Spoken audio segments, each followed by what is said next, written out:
Next question देखेंगे, the amount of money in the account every year when rupee 10,000 is deposited at the compound interest eight 8% per annum. तो इसमें पूछा है कि कितना पैसा होगा हर साल जब 10,000 रुपये हम डिपॉजिट कर देते हैं कंपाउंड इंटरेस्ट पे पर एनम, जिसका रेट क्या है 8%। सो अगर मैं आपको बताऊं तो हम इंटरेस्ट की दो वैरायटी होती हैं।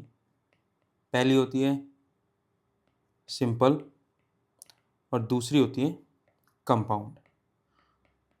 जो सिंपल होती है वो आप सभी जानते हैं कि आपने 10,000 जमा किए एक साल के लिए 8% के हिसाब से, तो आपको कितने मिल जाएंगे एक साल बाद 10,800।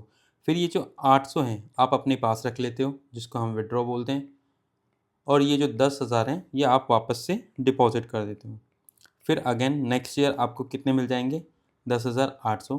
फिर अगेन आप ये जो इंटरेस्ट है इसको विड्रॉ कर लेते हो, और ये जो 10,000 है ये डिपॉजिट रहने देते हो।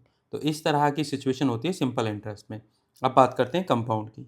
कंपाउंड इंटरेस्ट में थोड़ा सा डिफरेंट होता है। इसका एक एग्जांपल दूं तो आपने सुना होगा कि अगर आप रुपी 10,000 एवरी मंथ डिपॉजिट करते हो किसमें, किसी एसआईपी में, कितने साल के लिए 30 साल के लिए, तो आई बिलीव 30 ईयर्स के लिए।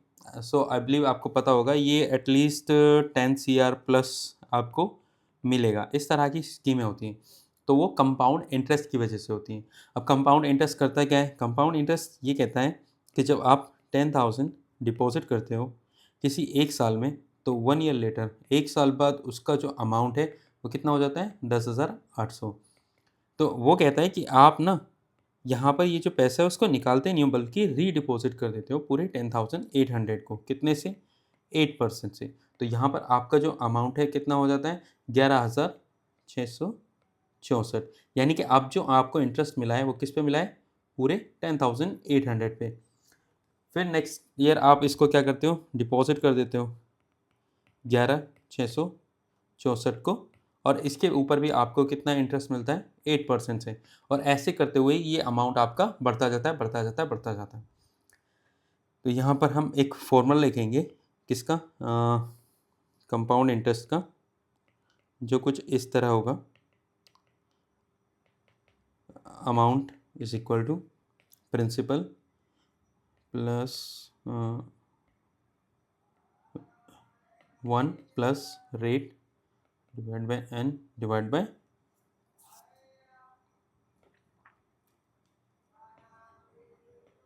ओके। सो ये होगा R डिवाइड बाय 100 और ये T।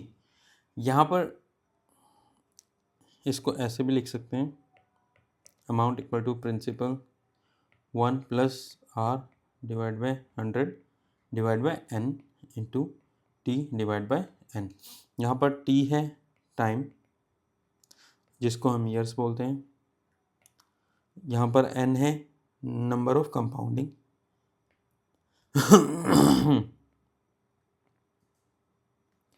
के साल में कितनी बार आपको इंटरेस्ट एक्रू होके मिलेगा, और R है रेट ऑफ इंटरेस्ट,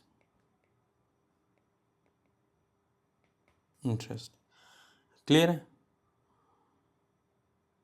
ठीक है। तो अब हम इसको सॉल्व करते हैं। हमें क्या करना है, हमें पहले लिस्ट बनानी है नंबर्स की, उसके बाद हम देखेंगे क्या करना है। तो यहाँ पर कितना 10,000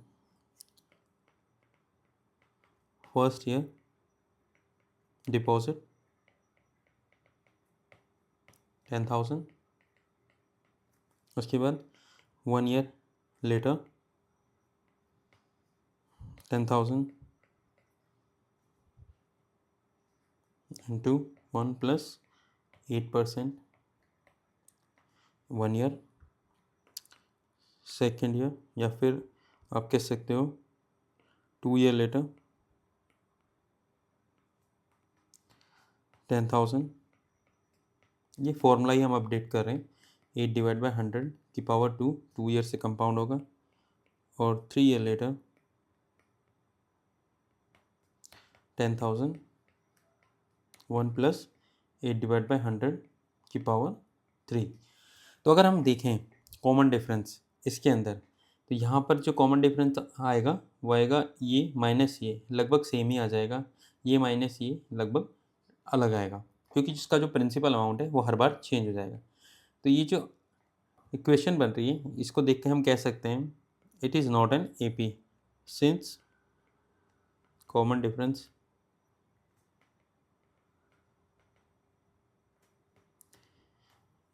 are not fixed, hence it is not an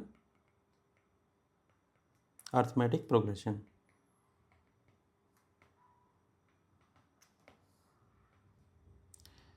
So ये हमारा सॉल्व हो गया।